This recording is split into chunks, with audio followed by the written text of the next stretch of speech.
All right, folks, time for another lecture. So let's see, in terms of announcements and stuff, I don't think there really are any. Your next homework is out, and we're going to make another homework eventually, and hopefully we'll also have your exams graded pretty soon. Any questions, comments, concerns? Interesting jokes? Fun weekend activities? Okay. Well, in that case, I guess we have no choice but to continue discussing constrained optimization. So, right, our goal for today is to wrap up our discussion of constrained optimization and then begin our discussion of the conjugate gradient method, which is everybody's favorite numerical algorithm. And then I don't think we'll make it to the end of CG today, so we'll probably continue that next time. And then talk about fancy optimization algorithms like ADMM and other fancy ones whose names I can't remember at this moment. Okay, so if you recall from our previous discussion, essentially our goal last time was to start with this constraint problem, with this extremely generic thing that we have on the board. And at the very least, we're going to assume here that f, g, and h are differentiable, incidentally. We need that for the math that we did last time. And our question was sort of what is the right analogy to Lagrange multipliers, right? Like the same way that, remember, in some sense you can think of Lagrange multipliers as taking a equality constrained optimization problem and converting it into a root finding problem, right? And in some sense what we ended up deriving was a similar result, but a much more complicated root finding problem that involved not only Lagrange multipliers, but also these other objects that economists call shadow prices.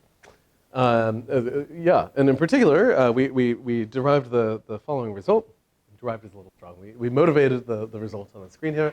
These are the Karush, Kuhn, and Tucker conditions, KKT, which we actually kind of motivated two different ways, if you recall, right? One was kind of extending arguments about local optimality, and then the second one was a little bit of hand-waving about minimax problems.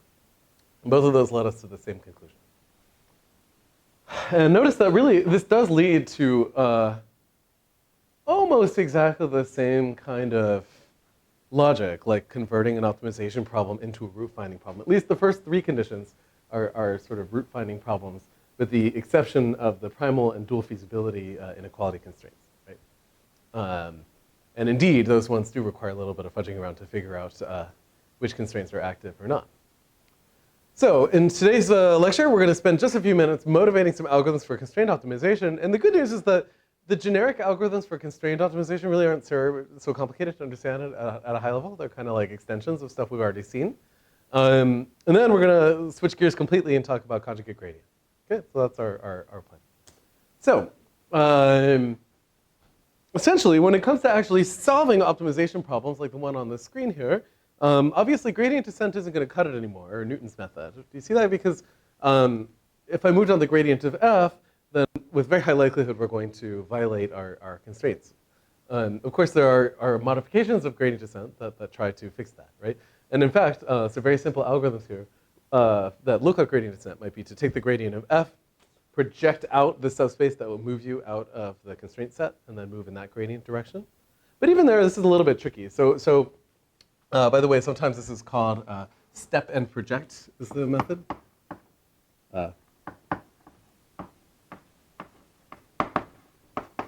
Or even project and step and project. I think it's actually the more common one. So let's say that I have a constraint set like this, right? And my gradient descent algorithm, like for a while, I take steps, it's perfectly happy. And eventually I run into the wall here. And maybe my gradient at this point points like kind of this way. Then a very simple class of algorithms here might do the following. Like I might take a step along the gradient direction, but now I've left my constraint set. So now I have to solve another problem, which is finding me the closest point to that iterate that's still in my constraints. Right? So if I have a nice constraint set that might be possible, oftentimes this is not possible, right? Because that's sort of equally difficult to the optimization problem we started with. Yeah. A modification of this strategy would be to compute the sort of tangent plane of your constraints, project the gradient direction onto that tangent plane, and then move along that direction, which to first order will keep you on the constraint set, but you still have to project. Yeah. So in any event, that's the sort of naive extension of gradient descent to constraint problems. It's perfectly fine, and a lot of people use this. I think in physics this is particularly common. But I thought today we'd talk about a few slightly more involved strategies that I think we see implemented in large-scale software for these kinds of things. So, and a lot of them really are built off of the KKT conditions. So here's one simple example. This, I think, is probably the most common technique for constrained optimization and kind of multiple variables here. This is called SQP, or sequential quadratic programming. Now, hopefully you guys are starting to get the name of the game, like when it came to Newton's method for root finding and then for optimization. What do? We kind of like use Taylor series and we substituted them into our problem in a fashion where like we used just enough terms in our Taylor series for it to be an interesting Taylor series. That makes sense? So for root finding, if I take a function and I linearize it, right, the linearized version of my function still has roots, so like that's a reasonable thing to do. But for optimization, if I linearize my function, what's likely to be the minimum? Minus infinity, right? I need some curvature in my objective function. So kind of naturally that led us to take two derivatives and do a Taylor series in that in order to derive a method, right? So sequential quadratic programming is essentially an extension of that logic to this constrained optimization problem. And the question is like sort of what is the lowest dimensionality for which taking a Taylor series of both our objective and our constraint makes sense, right? And here's the kind of picture to have in mind. As I just kind of argued to you, in fact, when we take our objective function and we take a Taylor series, we need at least two terms in that Taylor series. Like, it needs to be quadratic in order to even have a minimum, right? Like, for instance, in the case where our constraints are just inactive or irrelevant, we still need to have curvature in our objective.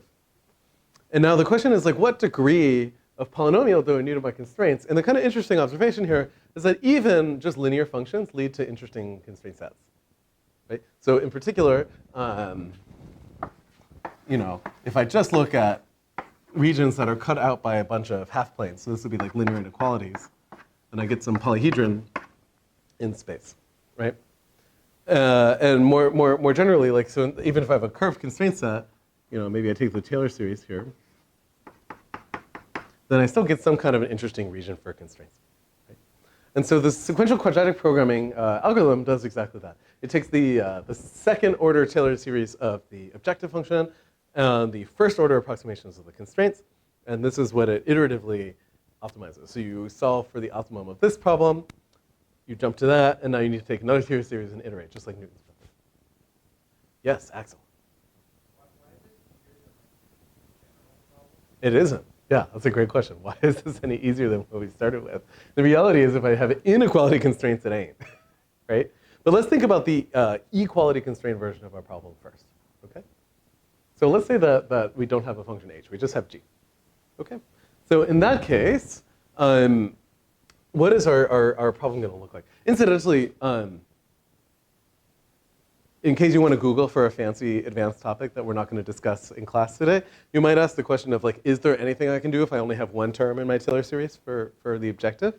The answer is yes, so long as the constraints cut out a compact set. And the name for this algorithm is Frank Wolf. And it's a really bizarre technique. It actually just recently, I'd say about 6 or 7 years ago, got like reborn a little bit in the machine learning community for some objective functions in that universe. So there's actually a research paper title whose title is very easy to remember. It's called Revisiting Frank Wolf, where they argue that this is actually an interesting and useful optimization algorithm. But we aren't going to cover it in this class because it's like somehow in a very different universe. I mean, if you think about it, like what it's doing is like, maybe I'm optimizing a curved objective function like this, and I linearize it, right? So like suddenly I like shoot off to the wall, and in fact to a corner of my constraint polytope. And the really bizarre thing is if you take your iterate and you add just a tiny bit of the line to its closest corner, and then you iterate this technique, and then so the next one's going to like wham toward the next corner far, far away. This procedure can actually converge, which is totally not obvious. It uses a very different type of math than what we're doing here. But anyway, if you want a fun Google search term, I'd read this paper. It's a very nice read. In any event, so sorry, I'm easily distracted. Let's talk about sequential quadratic programming, specifically in the case where we only have f and g. Okay? So what is our optimization problem going to look like in that case? So it's going to be the min of 1/2 d transpose. I'm just going to write h for Hessian. at our point plus grad f at xk. This is really h at xk dot product with d, subject to g at xk plus grad g xk dot product with the vector to the next iterate is equal to 0. Right? Everybody agree? You should, because it's basically what's on the screen. So how should I solve this problem? Yeah, Lagrange multipliers. That's a fantastic idea. So let's assign a Lagrange multiplier here. And notice that I'm about to do the same proof that we've done about 300 times in different forms in this class. But let's do it again. So Lagrangian of this linearized problem is 1/2 d transpose h d plus, remember the Hessian is symmetric, so that's kind of handy, plus lambda transpose, I'm going to see if I can manage to get the sign right. I'm not going to even bother to try, so we'll see if it ends up happening here. G,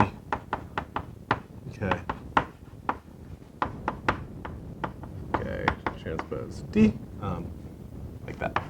Okay. Hopefully that's our Lagrangian. Did I manage to do it right? Yes. Okay. So what are we to do? Well, we differentiate with respect to lambda and with respect to D. Yeah.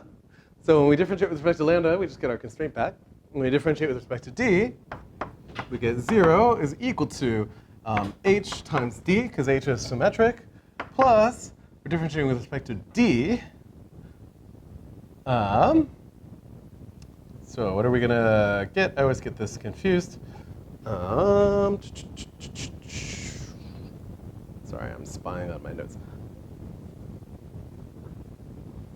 Oh, I'm sorry. Right, so I guess relative to what's on the screen, I'm going to assume we only have one constraint here. That's what I did. The G's are not indexed by I. Good enough. I was doing my quick brain compiler check and realized that scalars versus vectors were not working out, but they actually are, assuming that lambda here is just a one-dimensional thing because we only have one constraint. Okay? Right, so in any event, when we differentiate with respect to D, we're going to get lambda times grad G of xk, like that. Okay? Okay, so. And beyond that, we also have 0 is equal to g of xk. By the way, this is just for a single constraint. On the next slide, we'll have the multiple constraint version of the same story. Plus grad g at xk transpose d, like that. So what can we do? We can just write this in a very slick fashion if we want. So in particular, we have d and lambda. So we have h times d plus grad g at xk times lambda. Somebody keeps calling me, which is annoying. And then over here, we've got basically, and that's equal to 0. And then we've got minus g of xk is going to be equal to grad g xk dot product with d plus 0. Yeah? So notice that one iteration of sequential quadratic programming is just solving a linear system of equations. And we know how to do that. Yeah?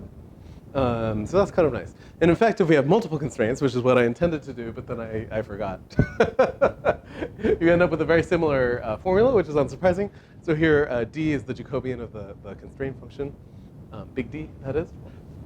And then you can solve this thing for d and lambda. And then effectively, you just throw away lambda and you keep around little d. Make sense? Incidentally, you can also eliminate lambda and just write this as a linear system for D. This is a trick. People call that the Shor complement. But really, it's as simple as that. It's like applying the 2x2 matrix inverse formula because you only really care about D. You don't care about lambda here. Doesn't really matter. If you kind of unroll this formula, you get that one. And in fact, that's like roughly how you end up solving it anyway. Any questions about the method so far if we don't have inequality constraints? I think it's pretty straightforward. And notice that this kind of spiritually unsurprisingly, under certain conditions, really should have quadratic convergence because it's kind of just like borrowing it from Newton's method once again, right? Okay, now the question is, how do we cope with inequality constraints? And there's sort of two classes of methods. Before I flip the slides, actually, what do you guys propose? How could I enforce an inequality constraint in a problem like this, right? Oops. So now I've got h is non-zero. I can Taylor series h if I want, but as Axel points out, we still don't have an algorithm even when our inequalities are linear. What do we do?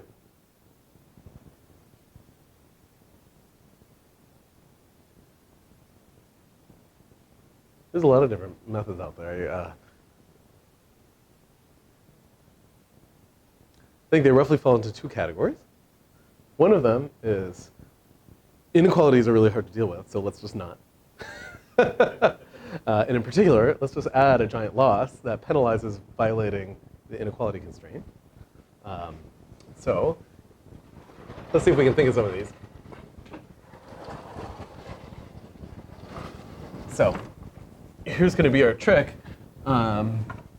Notice that we want h to be positive, right? So if h is negative, then I'm perfectly happy with h, right? So let's say that I solve the following problem. I do min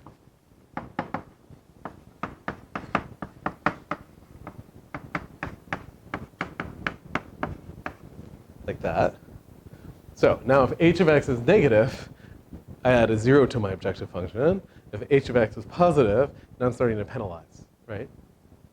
So what does this thing do? Well, as maybe I put a weight in front of it. I put a row there. So as rho goes to infinity, it costs me a ton of objective value to violate the inequality constraint, right? So that basically takes x and it effectively pushes it back toward f. Does that make sense? What could be a problem with that? Like, so in a sense, like, what should I do? I should just like choose the biggest possible row that fits into my double precision floating point, right? Because that's going to give me the closest to satisfy the constraint. Yeah. Oh yeah, but it'll be fine. So like if we think of max as this function, maybe we replace it with one that is differentiable, like that function. Like that's certainly fixable. You're right. Max is like this isn't differentiable, but that's a fixable problem. By the way, just like e to the x is a pretty good version of this. Yeah. Yeah, it could be if I make rho ginormous, like really hella big, then small perturbations in x are going to make this thing go wild, right? Like, because I'll like slightly violate constraints and suddenly my function is going to explode. Whereas small perturbations in x that make f bigger are going to end up maybe just looking like noise. So at the end of the day, what I end up doing is just finding a feasible point and completely ignoring the objective function. We have a fancy numerical analysis term for what describes that kind of situation. It is ill-conditioned, this optimization problem, when rho is large. Because if you think about it, like the only way to find interesting points f are to make jumps that seem very, very small from the perspective of the second term here. That makes sense? Okay. Does anybody know the name of methods that fall into this class of methods? Barrier. Yeah, barrier methods. That's right.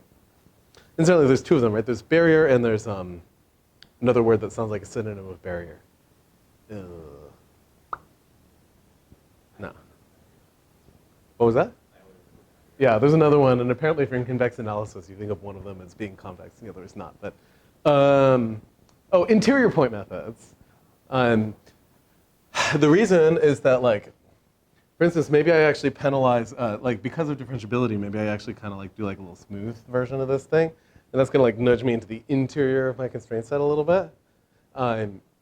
Which it turns out in convex analysis is a good thing to do. But then they prove lots of theorems that sort of say if I take a sequence of rows, like what is the rate at which I approach the boundary of my set? So anyway, sometimes you hear barrier method, sometimes you hear interior point. They sound the same, but they're not. Yes? That's right. So this is an interesting challenge. I fix a row, I optimize this thing. I don't necessarily satisfy the constraint, right? Because I relaxed it a little bit. But what can I do? I could maybe optimize this thing and then click row up and then optimize a little more and then click row up again. That's a very typical strategy, right? Sometimes called graduated optimization. Yeah. Notice these are all heuristic, and that's because these methods tend to be. Like if you play with state-of-the-art software like Mosaic, Garobi, what are some of the other ones? Knitro, I never know how to say that. There's, what is coin something? All of them basically implement all these strategies, and they like flip back and forth between them, and they have all kinds of different heuristics to kind of figure out which one's likely to succeed. So I think all these methods are easy to understand at a high level, and then the magic sauce comes in how people glue them together in practice. Yes?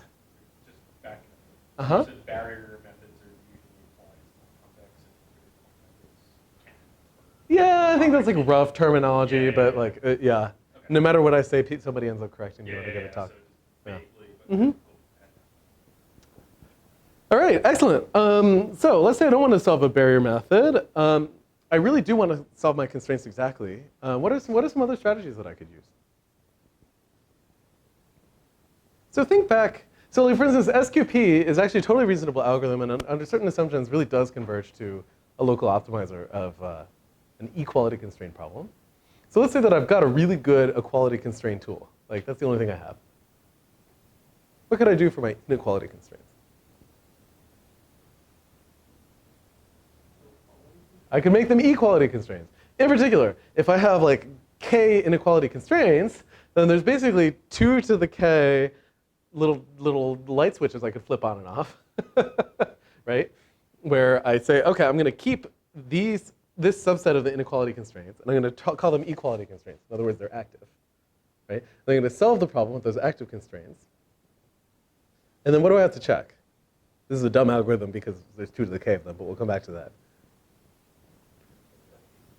Yeah, you better check that you're feasible for the other constraints. In other words, like if one of the other h's is negative that I threw away, then that point isn't good enough. What else do I have to do?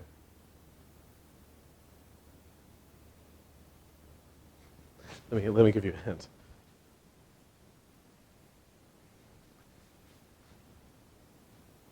I gotta check the KKT conditions. In particular, it could be. So let me see if I can draw a picture. So let's say that this is my constraint set. I keep drawing them big, and then I run out of board space. It's dumb, right? So there's only one constraint. And my level sets of my objective function look something like this. I'm sorry, I should have brought multiple colors of chalk, okay? But this is the constraint. You can tell because I wrote constraint. Yeah? So where is the optimal point of this problem? Yeah, it's like right in the center of the bullseye here. But let's say I apply this strategy. So I turn on every constraint, I turn off every constraint, I compute a critical point. So like, aha, I turn on the constraint, I compute a critical point. Now the minimizer is going to be like here-ish, yeah? And I check that this is a feasible point. Like I'm happy. What went wrong?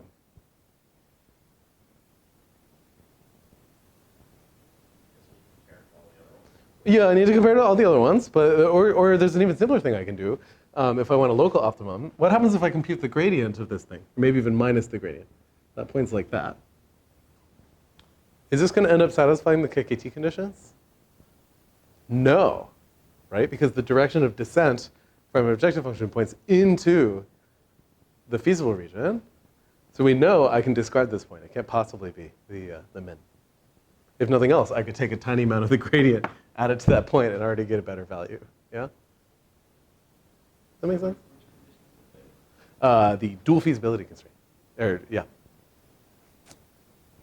Because remember how we motivated that last time, right? The dual, this complementary selectiveness and dual feasibility are essentially making sure that the only directions that you can move to decrease the objective necessarily violate the constraint. That's the way to remember that last guy. Cool? All right, so in any event, that overall strategy, like once we kind of work out what our local optimality conditions are, is a totally reasonable one. And that's actually a thing that people do. And the way that they do that, these are called active set methods, is as follows. Let's say that I maintain a set of constraints that are active. Right? When we say active, we really mean like the ones that we're enforcing. Right? So now I run SQP. I actually solve that problem. And I look at all my constraints, and they fall into sort of 3 buckets, right? Either at this point that I found, in fact, like let's say that I added a second constraint to this problem, like that one. Okay? So now, is this point does not satisfy the other constraint. It is outside of that region, right? So something has gone wrong. That's case 1. Case 2 is, I satisfy the constraint, and moreover, the gradient is telling me that I should move outside of the constraint set. In which case, like, yeah, great, I think that constraint should be there. Or there's case 3, which is the one we just mentioned, where the gradient wants to move you inside of that constraint, in which case I should remove it. Do you see that? So again, I have this list of active constraints, and for each active constraint, I check and see, did it really need to be active? Like maybe that dual feasibility condition tells me that I could have removed it. And if so, then I remove it from my set. Or I look at a different constraint and say, aha, this value is negative. I need to add it to my set. And the rest of them I leave alone. And then I iterate. But like now I have a new set of constraints. I need to run SQP again. And so I ping pong back and forth, where I have this active set of constraints, which is literally just a list of binary values. I optimize. I check which ones should or should not be removed. And then I just optimize again, and I iterate until I get stuck. So that strategy is called active set algorithm. And things like simplex method for linear programming are precisely that, right? They just add or remove one constraint at a time. Yes?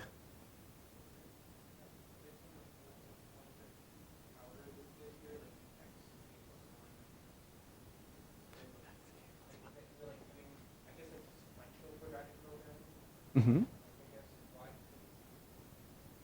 Right, so I'm sorry, yeah, maybe I've muddled 2 stories here. So the real sequential quadratic programming that we know how to implement in this class is the one with only equality constraints.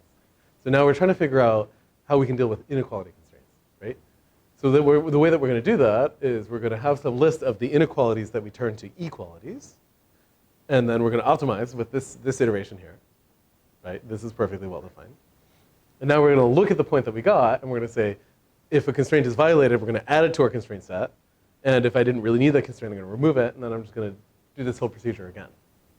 Yeah. Absolutely. So this is called active set method. What was that? Yeah. So this would be a different version of SQP where I've somehow come up with a method that can solve this quadratic problem. Yeah.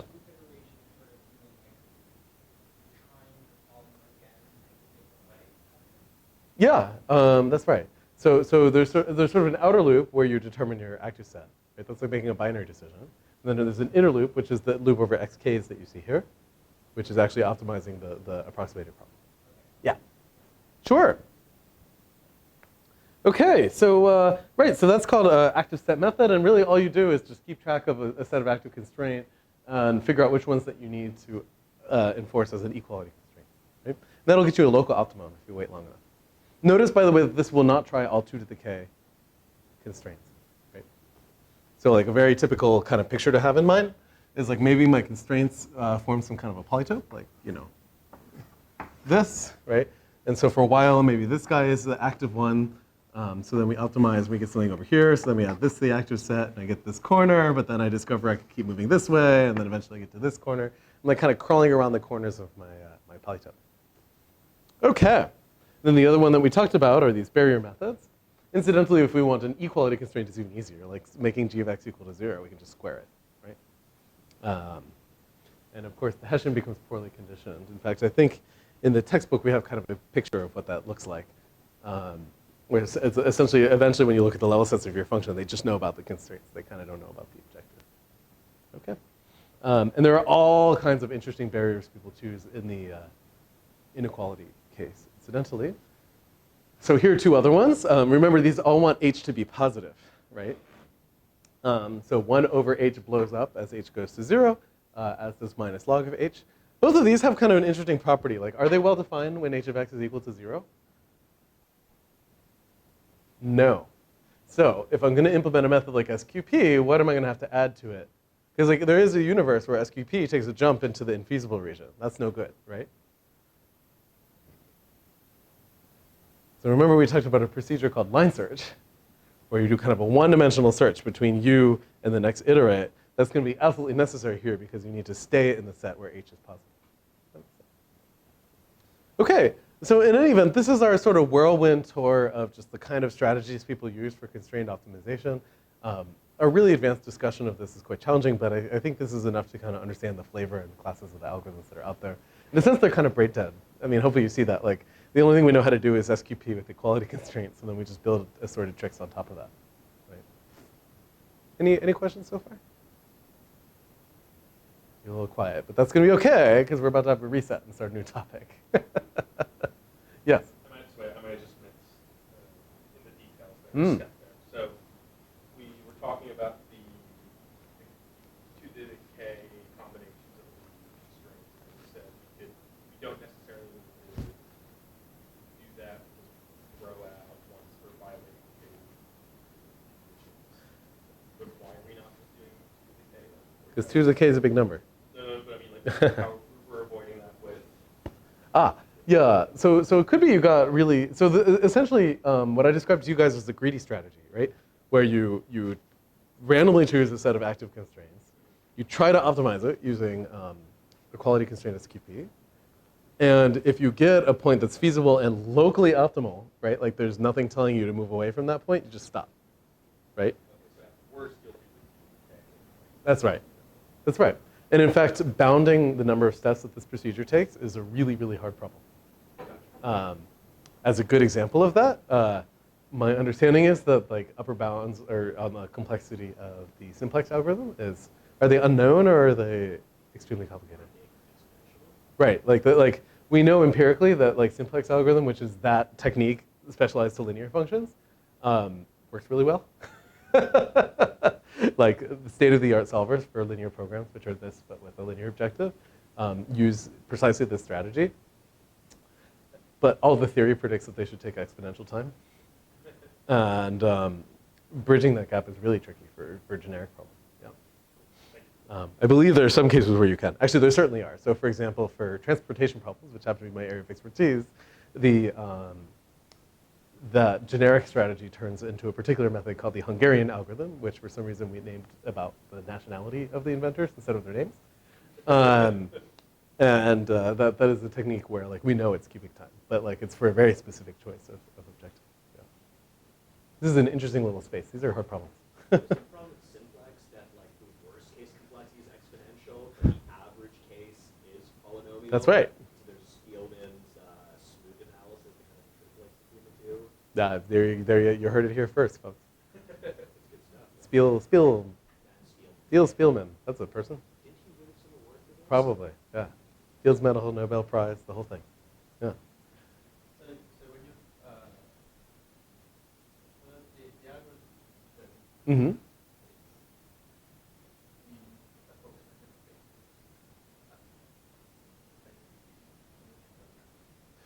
That's right. Or in the equality case, you really just do a linear solve, right? Yeah.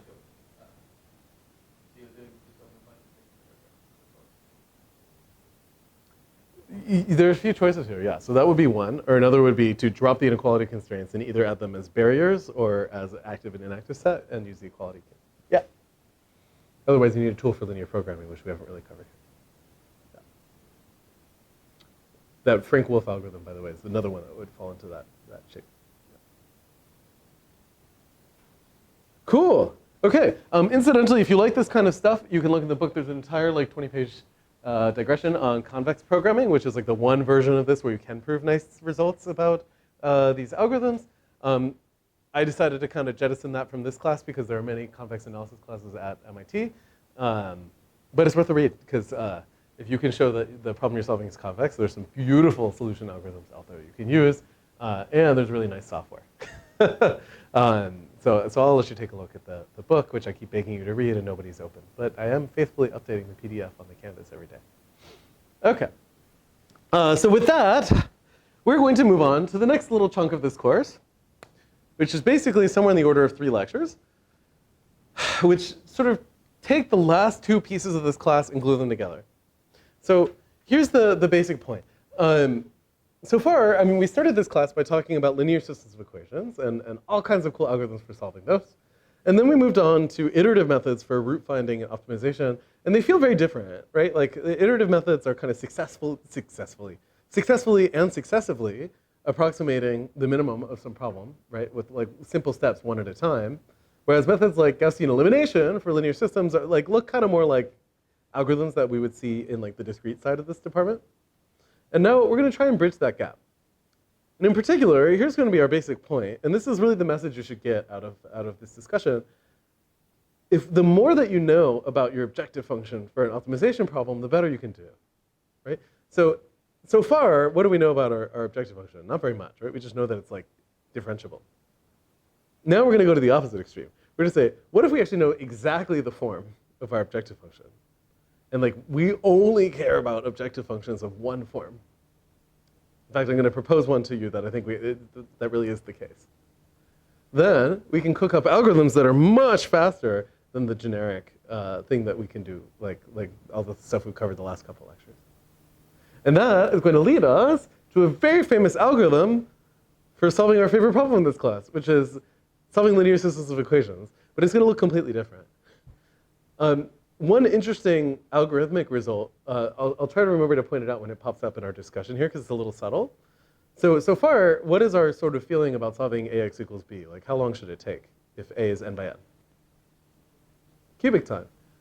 The conjugate gradient algorithm is going to feel like gradient descent. Like, it's going to look like an optimization technique where you're kind of like making your iterate better and better and better. One thing that we're going to be able to show is that in n iterations of this algorithm, it actually stops, which is a little surprising. Meaning we didn't get around that cubic time thing because each iteration of this thing is going to require multiplying by our matrix. So this is going to be a very different perspective on how to derive a linear solver. We're actually going to end up in the same place. Now, you might ask, okay, so why the heck would we use this technique then? We're going to see that there's a lot of advantages to conjugate gradients in certain settings where your matrix is really nicely structured. That's going to be our basic setup here. So that's my cheerleading. I hope you're all excited because this is a fun algorithm. This is like one of these, like many of the things that we do in this class, I think like a reasonable calculus student who is like locked in a room for 100 days will cook up like a similar method to what we've proposed. I think conjugate gradient is the first one where like really, unless somebody gave you the punchline, like like it's a little bit subtle that, how it should work and why. Okay. Now a few warnings. If you Google for conjugate gradients, a document pops up from one of my colleagues at Berkeley. He's a lovely person. I like him a lot. The document is titled Conjugate Gradients Without the Excruciating Pain. I encourage you to take a look, but I also encourage you to look at that with a bit of a degree of suspicion. In my experience teaching undergraduate and graduate students here at MIT, if I give you a document with that title, you'll immediately stop paying attention because you'll assume that this topic is too hard. Conjugate gradients is actually an extremely natural algorithm. It just requires a little bit of exposition. Okay, so I want you to fight with it. Like that particular document takes a little more of an experimental approach, like just draws a bunch of pictures and then kind of says, see, it seems to work. But I think we can do a little better than that. So in this class, we're all grown-ups. We're going to actually derive this algorithm from scratch and understand its convergence rate. Okay. No excruciating pain. With an extremely enthusiastic and positive instructor that wants to share the joy of conjugate gradients with all 7 people that he has not scared out of this course. Okay. So let's get started. This is going to take us 2 lectures, by the way, because it's kind of painful. Okay. But not excruciating. Not excruciating, just like kind of like a minor pinprick. Okay. So as we all know, the runtime for Gaussian elimination is roughly cubic in the size of our matrix. We're not going to get around that today, but we are going to come up with a method that, because it's built on the machinery of gradient descent, if I stop it early, it gives me a useful solution to our approximate solution to our linear system. Notice that this is different than Gaussian elimination, right? If I stop Gaussian elimination early, what I get is garbage. It has to run to completion. Okay? And in particular, the kind of matrices that we're going to be interested in are matrices that are easy to apply and hard to invert. So in other words, like, these are the kinds of matrices where like I can compute the map from x to a times x very easily, but I might not want to even write the entries of a, and certainly not the entries of a inverse. This is a very common situation in physics. Also in graph processing, that kind of universe. So to give you a very simple example, let's say that I have a function, and I want to do some version of the fundamental theorem of calculus. This is a dumb example just to get you kind of thinking why this structure might occur. Okay? So in particular, let's say I'm on the number line here. And at each, in fact, I'm going to be a little bit strategic. Yeah, do I want to be strategic about this? Sure. So let's say that I have a bunch of values at points xi. So like x1, x2, and so on. Okay? And I'm going to have the following. I'm going to have some number, let's call it maybe zi, which is roughly approximate to the derivative of some function f evaluated at xi. Okay? It's a very common problem. This is, by the way, going to lead us, if you're a math student or partial differential equation student, the Google search term here would be like Dirichlet equation. Okay? But even if we didn't know that, like let's say that we have like some approximation of the derivative of a function at a bunch of points. Okay?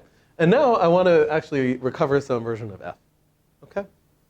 Now, for sneaky reasons that actually, if we talk about partial differential equations in this class, we'll cover in more detail, let's say that I take the number line maybe from 0 to 1 here.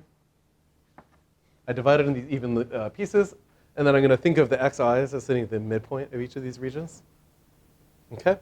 And then maybe, I don't know, we'll think of the midpoints between the xi's as like p1, p2, p3. Okay? The reason that we're going to do that is like the x2 minus x1 is going to be kind of equal to the value here multiplied by the difference. Right? This doesn't really matter. I could even just put it on the left-hand side. It'd be kind of good enough. Okay. So in particular, right. So let's call sorry, my brain just like stopped for a half a second there. Let's call the spacing between our samples h. This is very typical notation. We might as well get used to it now. Okay. So in particular, we can say that maybe f of pi plus 1 minus f of pi, right? So that would be like the difference between this guy and this guy divided by h is like roughly equal to zi for all I. Right? Because the z's, again, are some approximation to f prime. This is, like dy dx. And my goal is to recover these values. Let's give these things a name. Let's call this, what would be a good name for these variables? How about fi plus 1? So we'll call that fi plus 1 minus fi. Okay? Everybody with me so far? And there's the setup here. So our input data is a bunch of samples of a function that are kind of like its derivative. And I'm trying to recover the value of f. Obviously, in one dimension, there's an easier way to do this, which is the fundamental theorem of calculus. But we're not going to worry about that. Okay? So thank you, phone. So right, so here's our least squares problem. We're going to sum over all I. We've got zi minus fi plus 1 minus fi divided by h squared. And now I'm trying to minimize this over fi. Yeah? That makes sense? It's just like as a least squares problem. So this is a big sum of least squares terms that each involve just fi and the guy next to it. So when I take the derivative of this thing and I set it equal to 0, remember this is the derivative with respect to f. One thing, hopefully by now you're getting used to the fact that you're going to get a matrix, right? Because this is certainly a least squares problem. But notice, like if I look at a particular fi, there's only two terms in this least squares problem that affect fi, right? One that relates it to fi plus 1, and one that relates it to fi minus 1. Yeah? So in particular, what is the matrix of my system going to look like? It's going to, at most, even if I don't want to do the math very precisely, the diagonal and one kind of diagonal above it and one diagonal below it might be non-zero, and everything else in this matrix is 0. Do you guys get that? Because there's no term, for example, that relates fi plus 2 to fi. So the matrix of this linear system, if I wrote it this way, it would take n squared storage, but really I didn't have to do that, right? Like really, this matrix here, it only takes order n amount of space.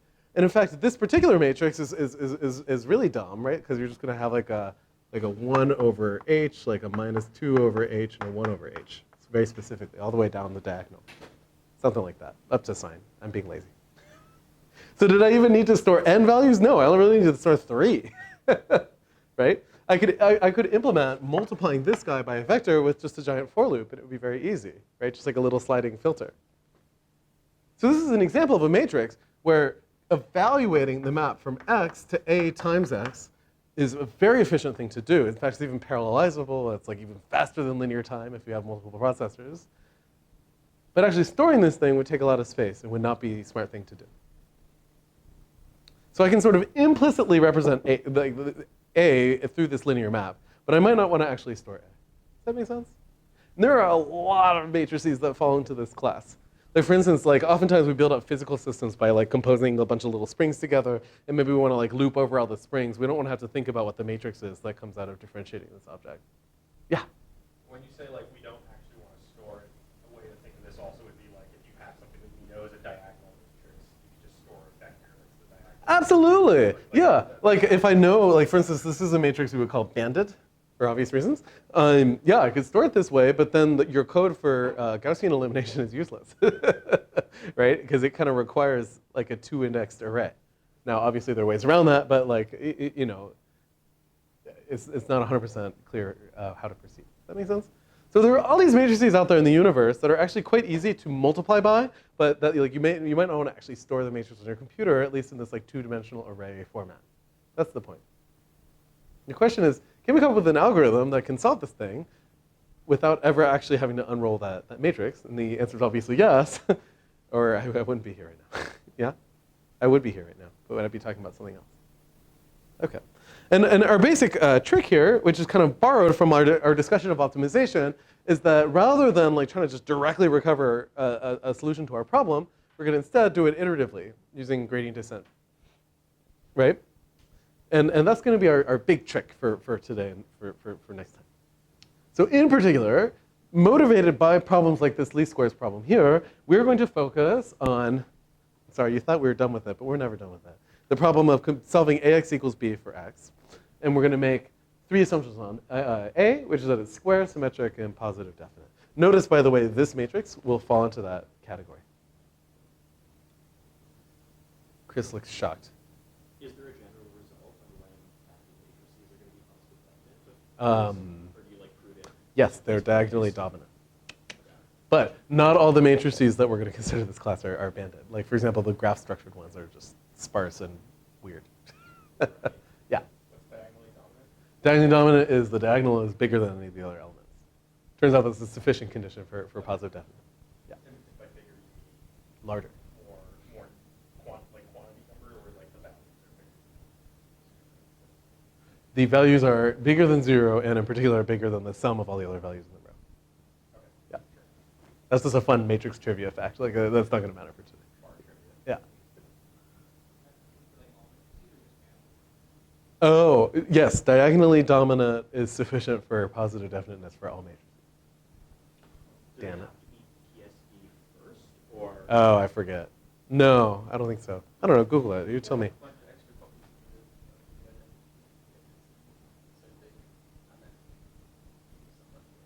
Cool, this is totally relevant to our lecture today. So rather than me saying something wrong, I'm going to just blow past what you guys are asking, and you can Google for diagonal dominant later. I'm sure Chris already found it. Okay, so the reason that we do that is that in particular, one thing that hopefully I don't have to argue to you guys again, is that solving ax equals b is actually equivalent to the optimization problem down here.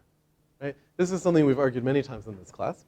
Certainly, even if you don't believe it, you can take the gradient with respect to x very quickly in your head, hopefully at this point, and you will recover precisely that ax is equal to b at the critical point. Yeah? So this already, by the way, suggests an optimization algorithm for us. Do you see that? Like using what we've covered in the last couple lectures, we could do gradient descent on this problem. In fact, you did it on your homework, I believe, some version of that. Yeah? And what is that going to look like? Well, here's our strategy. We're going to compute a search direction, so that's minus the gradient. So in this case, that's just b minus ax. And then we're going to do maybe line search to find an alpha and then update x. What is the complexity of one iteration of this method?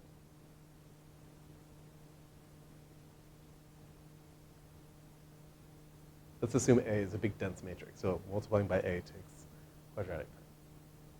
We're not using one of these fancy Strassen, whatever the heck. Yes? Alpha is a constant. Maybe you have to try a few alphas, but we'll assume like relatively few. Yeah, it's quadratic time, because basically all your time is dominated by computing A times X. Yeah. Right? And this is a perfectly reasonable strategy, right? If I choose a small alpha, then my objective will decrease in every step. And in fact, well, this doesn't quite fall into the Lipschitz category we talked about before, but it's close. Yeah. So this procedure is a perfectly reasonable one to solve Ax equals b. This is a very different algorithm than what we have seen so far, right? It doesn't look like Gaussian elimination, but it'll get you there. How many steps will it take? You guys shrugged, and that's actually the correct answer. The answer is infinity steps. Is how long you'll get close to the optimum, but you'll never actually reach it. Generically speaking, obviously, if A is equal to 0, you'll reach it in 1 step. 0 steps. Right. So, but already, remember the high-level theme, the motivation here, is that the more I know, like the little rainbow thing needs to pop up, the more I know about my problem, the better I can do. Can anybody come up with some ways that I could do better, just making this algorithm a little better? In particular, let's think about that line search step a little bit. Let's think about what is line search trying to do? It's trying to optimize a problem on a line. Yeah. Remember, what is our objective function? Well, it's this thing, right? So let's restrict x to a line. Right, so now I'm just looking at x is equal to xk plus alpha times the direction. What is this thing going to be in alpha? Quadratic, right? Do we know how to optimize quadratic functions? Most of us do. Chris is not so sure. Yeah? We know how to optimize quadratic stuff. So do we actually need a line search procedure? No, we can do better than that. We are going to do better than that. Let's do better than that. Darn it. So, in particular, I'm not going to get nearly far enough in today's lecture, but that's fine. It's less for me to prepare next time. Okay. Let's say that I define a function, g of alpha. That's supposed to be an alpha, and I kind of I'm so excited about conjugate gradient, which is just alpha of x, or f rather, of x plus alpha times my search direction. In fact, for now, maybe we won't even necessarily require the direction to be the gradient, just some search direction. I'm saying that now as if it's a fun fact, but of course we're going to reuse this formula later. Okay. So what is this thing? Well, it's equal to 1/2 x plus alpha times d transpose a x plus alpha d. I think it's a minus. Did we decide on a minus? We did. Minus b x plus alpha d plus c. By the way, it doesn't matter what c we choose, obviously. Yeah. Okay. And now let's isolate the alpha. So in particular, we got a 1/2 alpha squared d transpose a d. Like that. And then we have a alpha times, we'll have an x transpose a d, right? Because x transpose times a times d, okay, with an alpha there.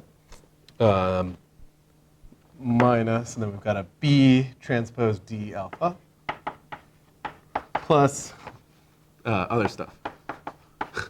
I mean, nothing else depends on alpha, so we don't have to worry about it. Everybody see what I did here? I just plugged in our search. So how should I do line search? Well, I should take the derivative with respect to alpha and set it equal to 0. Yeah? So in particular, I get 0 is equal to g prime of alpha. And what is that going to be? Well, I got a 1/2 alpha squared there, so it's alpha times d transpose a d plus, oh, oops, yep. Wait a second. Oh, yeah, I'm sorry, I'm being dumb. Right. Plus, notice that there's 2 d's here, so I can factor them out. So I was looking at my notes, looking at the board, and they didn't agree. And that's because I was smarter in my notes. Plus d transpose a x minus b. Cool? You guys all did that in your scrap paper faster than I did. It's hard up here, you know. So in particular, alpha is going to be equal to d transpose b minus ax, all of that divided by d transpose a d. Notice this works for any d. I didn't need it to be the residual. Cool? Everybody with me so far? So notice, I don't need line search. I just use this formula, and this is still quadratic time, right? Like there's still just a matrix multiply. In fact, it's the same matrix multiply, and then one other one, which is a times d. Cool? In particular, we can do a little bit slicker than that. So let's say that we really are doing gradient descent. So in that case, remember that d is equal to b minus a times x, right? So we can just plug that into this expression here, right? And then what we're going to get is that alpha is equal to, well, then notice that that's just d again, right? So this is really mod d squared divided by d transpose a d. Kind of a slick formula, huh? Okay. So in particular, already we can do better than generic formula. Here are 3 lines of code that will solve ax equals b iteratively. Right? So what do? I compute the search direction, which again is b minus ax. Right? Then I compute the optimal alpha. This